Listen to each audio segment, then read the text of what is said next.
अहिले हामी सबैजना पूर्वतिर फर्केका छौँ।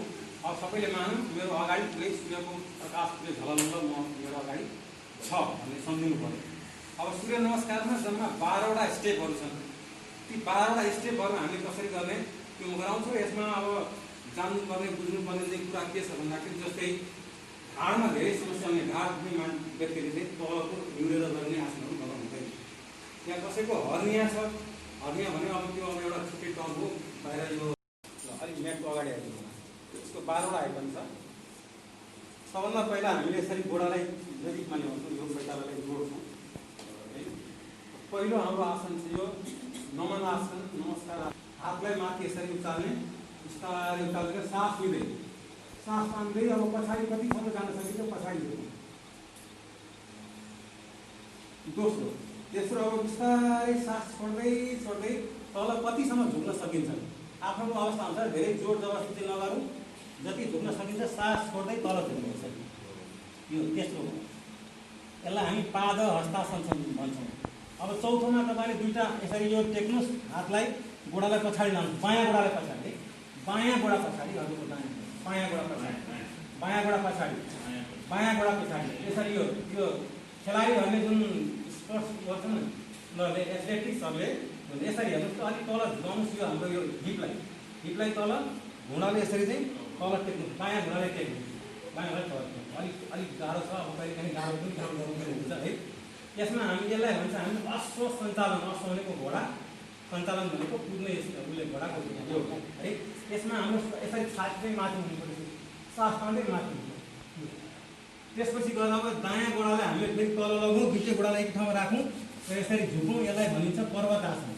यसमा सास छोडेर हाम्रो दृष्टि चाहिँ दुईवटा घुँडा टेक्नु, सबैले घुँडा टेक्नुहोस् है। यसलाई भनिन्छ साष्टाङ्ग नमन आसन, जो साष्टाङ्ग दण्डवत भनिन्छ नि, त्यही नै हो। दुईवटा यो पार्टले दुईवटा हात, 4। त्यसपछि आएर चिउडोले जमिनमा छुनुहोस् है।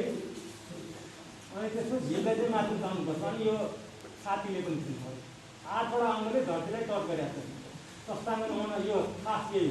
त्यसपछि अब यसरी छातीलाई उठाउनु, अब छातीलाई माथि।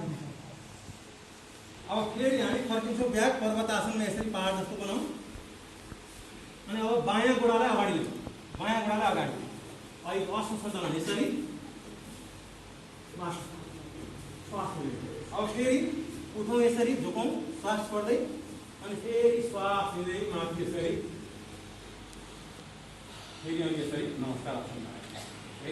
अलिक कठिन त छ, तर यो यसको नियमित अभ्यासले पुरै 12वटा आसन हुन्छ हाम्रो शरीर। 12वटा आसन भएपछि अरू आसन गर्नु जरुरी पनि छैन। यसैले पुरै हाम्रो यो शारीरिक मानसिक पनि यसले चाहिँ ऊर्जा दिन्छ, हामीलाई एनर्जी दिन्छ। अब फेरि एकपल्ट अझै गरौँ, एक सास सामान्य। किनभने साससँगै गरिएको आसनले हामीलाई 100मा 100 फाइदा दिन्छ। सास मिलेन भने फेरि त्यो त्यस्तो फाइदा लिन सक्दैन। 1, 2मा अब यसरी सास लिँदै पछाडि, 3मा सास छोड्दै अगाडि झुकौँ,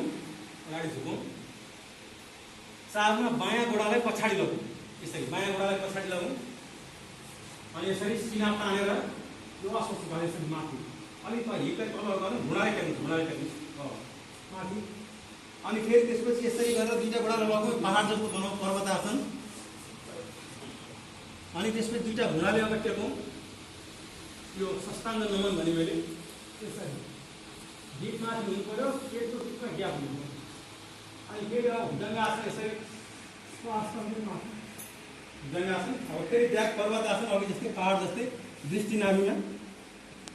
9मा अब बायाँ गोडालाई अगाडि, अश्व सञ्चालन, बायाँ गोडा अगाडि ल्याउनुहोस्, सरी बायाँ गोडालाई अगाडि।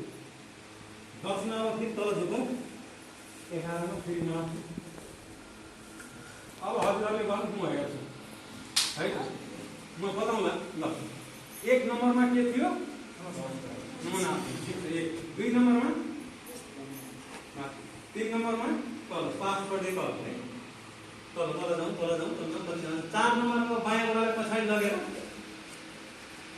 झुकौँ तल, छातीलाई माथि, 4। 5 नम्बरमा पहाड जस्तो बनाऊँ, पर्वत आसन, दुईटै गोडालाई तल लगाउँ, दृष्टि नाभिनु। अब 6 नम्बरमा दुईटा घुँडाले टेकौँ, छातीले टेकौँ, सस्ताङ र नमनासन। अब 7 नम्बरमा अब छातीलाई उठाउनु, हात टेकेर छाती मात्रै, तल यो ढाड होइन, यो हिप होइन, ढाडसम्म माथि उठाउनु। अब 8 नम्बरमा फेरि पर्वतासन, पहाड जस्तै गर्नु, अघि जस्तै दुईटा घुँडाले पछि है। 9 मा अब फेरि बायाँ घुँडाले अगाडि 9। अब 10 मा दुवै घुँडा अगाडि जानुहोस्, झुक्नुहोस् तल, दुवै यसरी यसरी। सूर्य नमस्कार। अब यो सूर्य नमस्कारको राउन्ड छ 12वटा सेपहरूको एक राउन्ड हुन्छ। यो लगभग तपाईँहरूले चाहिँ 5 देखि 10 राउन्ड गर्नु हो भने न कुनै एक्सरसाइज चाहिन्छ, न कुनै व्यायाम चाहिन्छ, न कुनै के चाहिन्छ, यति नै काफी हुन्छ। अब यो हेर्नुहोस् है त, अब सूर्य नमस्कारको हामीले स्लोमा गऱ्यौँ।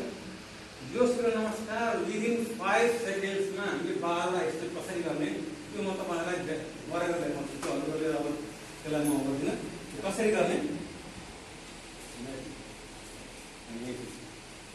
ल तपाईँहरूले चाहिँ हेर्नुहोस्, 1 2 3 4 5 6 7 8 9 10 11 12 विदिन 5 सेकेन्डमा 12वटा। 1 2 3 4 5 6 7 8 9 10 11 12 एक राउन्ड गर्दै 1 2 3 4 5 6 7 8 9 10 11 12।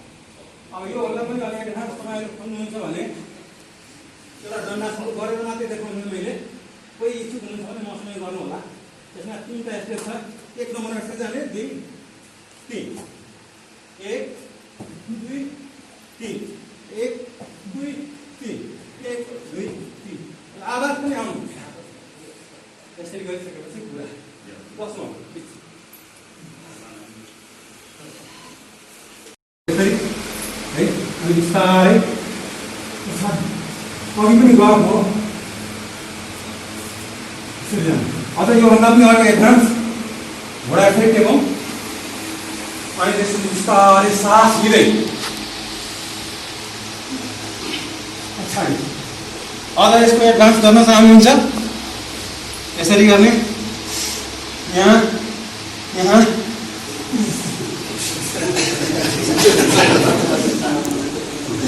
यसो गर्दा पुरै यो हाम्रो चेस्ट चाहिँ पुरै ओपन, लङ्सको पुरै लङ्स यति तन्किन्छ कि त्यहाँ पुरै।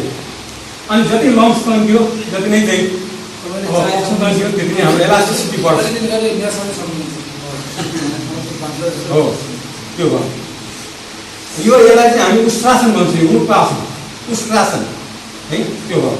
अनि एउटा अब प्राणायाम यहाँलाई बताएर अनि अब म क्लोज गर्छु। अब सजिलो आसनमा बस्छु, जसरी सजिलो हुन्छ त्यसरी। म वज्रासनमा बसेको छु, यो आसनमा तपाईँलाई सजिलो लाग्छ यही आसनमा बस्नुहोस्, होइन म सजिलोसँग बस्छु भन्नुभयो भने त्यसरी। सामान्य हाम्रो पलेटी कसरी बस्छ, तर ढाड र गर्दन सिधा हुनु पर्यो। ढाड र गर्दन सिधा भएपछि हाम्रो स्पाइन सिधा हुन्छ।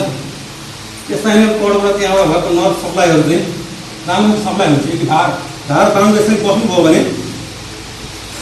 यो ढाड दुख्ने समस्या आउँछ, नम्बर 1।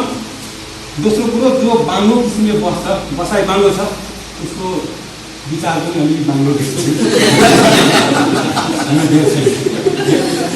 त्यसरी सिधा बस्नुहोस् है, सिधा हुनुहोस्, सफा हुनुहोस्, भित्रैबाट सफा हुनुहोस्, विचारलाई सफा राख्नु, सिधा बस्नुपर्छ। ल अब तपाईँहरू यसरी बस्नुभएको छ, अब यसरी बस्नु सक्नुहुन्छ राम्रो हो। यसलाई सिद्धासन भनिन्छ, एउटा घोडालाई चढाएर। यो खास गरी योग गर्दाखेरि यो गर्ने आसन हो यसरी। अब ढाड गर्दा यसरी सिधा गर्नुहोस्। हातलाई चाहिँ यो हामी ध्यान मुद्रा या ज्ञान मुद्रा भन्छौँ। यो दुईवटाको र चौधवटाको टुप्पालाई यसरी जोड्नु हो भने हामीलाई कन्सन्ट्रेसन गर्नु सजिलो हुन्छ, ध्यान लाग्छ है। अब यसमा हाम्रो एकदमै सिम्पल थ्योरी छ क्या। पहिलाका अब ऋषि मुनिहरूले के लेख्यो भन्दाखेरि यो सास जनावरहरूको खोजी गर्दाखेरि कछुवा भन्ने जनावर जुन छ पानीमा बस्ने, त्यो कछुवाले 1 मिनटमा जम्मा 4 पटक मात्रै सास फेर्छ, र त्यो 400 वर्ष पनि बाँच्ने प्रजाति छ भन्छ है। त्यस्तै अब कुकुर बिरालोहरूले 1 मिनटमा 35-40 पटक गर्छ, गर्को आयु पाउँछ। हामी एक पटकमा 15-16 पटक सास लिन्छौँ मान्छे, एडल्ट व्यक्तिले। अब त्यो 15-16 पटकको श्वासलाई जति हामीले चाहिँ लम्ब्याएर, प्राणायाम भनेको त्यही हो, श्वासको आयाम जति हामीले चाहिँ लामो लामो श्वास खिचेर लामो लामो श्वास फाल्न सक्यौँ भने त्यही अनुसारको हाम्रो आयु हुन्छ बढ्छ। यानि कि अहिले मान्छेको आयु 100 पास हुँदैन, त्यही रोग लागेर गर्छ। त्यसैले अब श्वासलाई लम्बाउने, श्वासलाई लम्बायो भने आयु लम्बिन्छ। त्यो आयु पनि कसरी लम्बिन्छ भने बिना रोगको कुनै पनि रोगले हामीले अहिले कोरोनाको हेर्नु जति पनि यहाँ भइरहेको छ नि, त्यो मास्कले कुनै पनि कोरोना रोक्न सक्दैन। यो त तपाईँको पनि भिडभाडमा अलिकति आफू सङ्क्रमित छ भने अरूलाई नगर्ने मात्र हो, केही पनि रोल छैन है। त्यस्तै तपाईँको त्यो PCR मेसिनले पनि जाँच गर्यो भने अहिले तपाईँको पोजिटिभ छ, भोलि नेगेटिभ हुन्छ, फेरि अर्को पनि पोजिटिभ पनि आउन सक्छ। त्यसको पनि कुनै भर छैन है, भर छैन। र त्यो भेन्टिलेटर भन्ने छ, त्यो भेन्टिलेटर भनेको जम्मै के हो, त्यो मौतको एउटा सौदा मात्र हो। भेन्टिलेटरमा गएपछि मान्छे कहिले पनि जीवित आउँदैन। 96% मान्छे चाहिँ त्यहीँ मर्छ। 3 जना मान्छे बाहिर आउँछ, त्यो बाहिर आएपछि 3 महिनाभरि मरिहाल्छ। त्यसपछि बाँकी रहेको 3 जना पनि त्यो पुरै लाइफको ड्यामेज हुन्छ। किनभने भेन्टिलेटरमा हालेपछि हाम्रो ब्रेनले अक्सिजन लिने क्रम छ त्यो बिर्सिन्छ, ब्रेन डेथ हुन्छ। अनि भोलिपल्ट उसले त्यो अक्सिजन लिन सक्दैन, उसले बिर्सिन्छ त्यो सास लिने प्रक्रिया। त्यस्तो सिस्टम भएको हुनाले त्यतापट्टि जानुभन्दा यो रोग लाग्नै नदिनु, prevention is better than cure भन्छ। अब हजुरलाई थाहा छ, हिजोसम्म म त्यही अब एलोपेथीको मान्छे, अहिले आएर म पुरै यो प्राकृतिक उपचारमा नेचुरोप्याथीको मैले त्यस्तो ट्रेनिङहरू पनि गरेँ। त्यो मलाई यो ठिक लाग्यो। पूर्वीय दर्शन हाम्रो नम्बर 1 छ। अहिले त्यही अब वर्ल्डमा पनि यसैको अब चाहिँ पुरै प्रचार भइरहेछ। अब यो भस्त्रिका प्राणायामलाई हामीले कसरी गर्ने एकपल्ट सबैले अभ्यास गरौँ न। लामो सास लिनु, सबै यसरी पुरै लिनुहोस् अनि नरोकिकन पुरै छोड्नु, फेरि लिने फेरि छोड्नु। यो गर्दाखेरि अघि पनि डक्टरले भन्नुभएको थियो, लिँदै गर्नुहोस्, लिँदै गर्नुहोस्, छोड्दै गर्नुहोस्, लामो लामो लिँदै गर्नुहोस्, छोड्दै गर्नुहोस्। यो लिँदाखेरि के हुन्छ, नर्मल हाम्रो श्वासको अवस्थामा जम्मा हामी 500 ml मात्र अक्सिजन लिन्छौँ। अक्सिजनको नापन लिक्विडमा हुन्छ, त्यो ग्यास हो, लिक्विडमा हुन्छ 500 ml। तर जब हामी यो भस्त्रिका प्राणायाम गर्न बस्छौँ त्यो बेलामा हामीले 3, 4, 5 लिटरसम्म पनि अक्सिजन हामीले लिन सक्छौँ। त्यही अक्सिजनले हामीलाई जीवन्त राख्छ, त्यही हाम्रो प्राणवायु हो। त्यसैले फ्रेस एयरमा बिहान बिहान योग गर्नु, प्राणायाम गर्नु बाहेक अरू चाहिँ यसको कुनै पनि उपाय नै छैन। इम्युनिटी बढाउनु बाहेक अरू कुनै पनि उपाय छैन। कुनै उपायले छेक्नेवाला नै छैन। यो संसारभरि फैलिन्छ यस्ता भाइरसहरू पहिला पनि आएको थियो पुरानो दाजुभाइ, अहिले नयाँ भएर आएको छ, तर एउटै। त्यसैले हाम्रो इम्युनिटीलाई बलियो बनाउनको लागि हामीले प्राणायाम यो कमसेकम चाहिँ बिहान बिहान 5 मिनटसम्म हजुरहरूले गर्नुभयो भने पुग्छ। फेरि 5 मिनट बिहान उठेर मजाले फ्रेस हावामा माथि जानु छ, आफ्नो मजाले चाहिँ बस्ने एकदम सजिलो छ। प्राणायाम धेरै छन्, धेरै किसिमका छन्, तर मेन चाहिँ अहिले यो खास गरिकन यो लङ्सको रेस्पिरेटरी भाइरस भएको कारणले यो महत्त्वपूर्ण छ। र अब धेरै कुराहरू छ, तर अब त्यो समय छैन। हजुरहरू पनि धेरै व्यस्त समयमै आउनुभयो। मैले अघि पनि भने यो कारणले उहाँहरूले यसको हल बनाएर मलाई पनि सेवा गर्ने एउटा अवसर दिनुभएको छ। म उहाँप्रति फेरि पनि आभार व्यक्त गर्छु। र तपाईँहरूले पनि हिजोदेखि नै मलाई माया गर्दै आउनुभएको छ, चिन्ता आउनुभएको छ। अहिले जातिर पुरै छोडेर म अब जातिर यो प्राणायाममा यो नेचुरोप्याथीको लागि बदलिएको हुनाले मैले उताको र यताकोलाई पुरै दुईवटालाई एनालाइसिस गरेर राम्रोसँग चाहिँ त्यो यसको अब ट्रिटमेन्ट गर्न पनि सक्छु। त्यो समय छैन। अब यो त्यसैले मैले अब यतिमै अन्त गर्दै अन्तिममा एकपल्ट सबैले ओमको उच्चारण गरेर यसलाई किनभने ओमको उच्चारण गर्दाखेरि हाम्रो जति पनि यो श्वास नली छ या तपाईँको यो थाइरोइड छ, टन्सिल छ, यो जम्मै यो बस्ने ठाउँ त्यही हो, त्यसको भाइरसको त्यही हो। त्यसैले त्यो ओमको उच्चारण गर्ने बित्तिकै त्यहाँ एक किसिमको भाइब्रेसन पैदा हुन्छ, गुन्जन पैदा हुन्छ। त्यो गुन्जनले के गर्छ, त्यहाँ यदि कुनै फोहोर टाँसेर बसेको छ भने पनि, भाइरस ब्याक्टेरिया केही टाँसेर बसेको छ भने पनि त्यो भाइब्रेसनले, त्यो तापले त्यहाँ हिट पनि क्रिएट हुन्छ, त्यसलाई त्यहाँबाट मारिदिन्छ, त्यसलाई जलाएर खतम पारिदिन्छ, बाहिर आउट गरिदिन्छ। त्यसैले एकपल्ट सबैले लामो ओम गर्दाखेरि हजुरले के गर्नु भन्दाखेरि पहिला चाहिँ त्यो पेटमा अ उ म 3 अक्षर हुन्छ। अ गर्दाखेरि पेटमा ध्यान दिउँ, किनभने हाम्रो चाहिँ यो सोलर प्लेक्सस यानि कि यो यहाँ एउटा ठुलो चाहिँ ट्रान्सफर्मर छ, शक्ति केन्द्र। त्यसपछि गएर हृदय क्षेत्रमा एउटा अर्को ट्रान्सफर्मर छ, त्यसपछि ब्रेनमा त भुइँपुरी भयो भने पावर हाउस नै छ होइन। त्यसैले त्यो पहिल्यैबाट चाहिँ यो इनर्जीलाई चाहिँ ऊर्जा गतिमा लानको लागि ओमको उच्चारण र त्यसपछि रेस्पिरेटरी हाम्रो मसल्सहरूलाई, रेस्पिरेटरी अर्गानहरूलाई पनि स्ट्रङ बनाउनको लागि ओमको उच्चारण र ओमको उच्चारणले चाहिँ हाम्रो मृत प्राय सेललाई पनि यसले त्यसले पुनर्जीवित गर्छ, प्राण यसले चाहिँ फर्दिन्छ। त्यति त्यसमा चाहिँ शक्ति छ, यति इनर्जी छ। त्यसैले सबैले अब यसरी गरौँ, आँखालाई हल्का बन्द गर्ने र अब लामो सास भित्र लिँदै श्वास छोडौँ। अब अबाट सुरु गरौँ।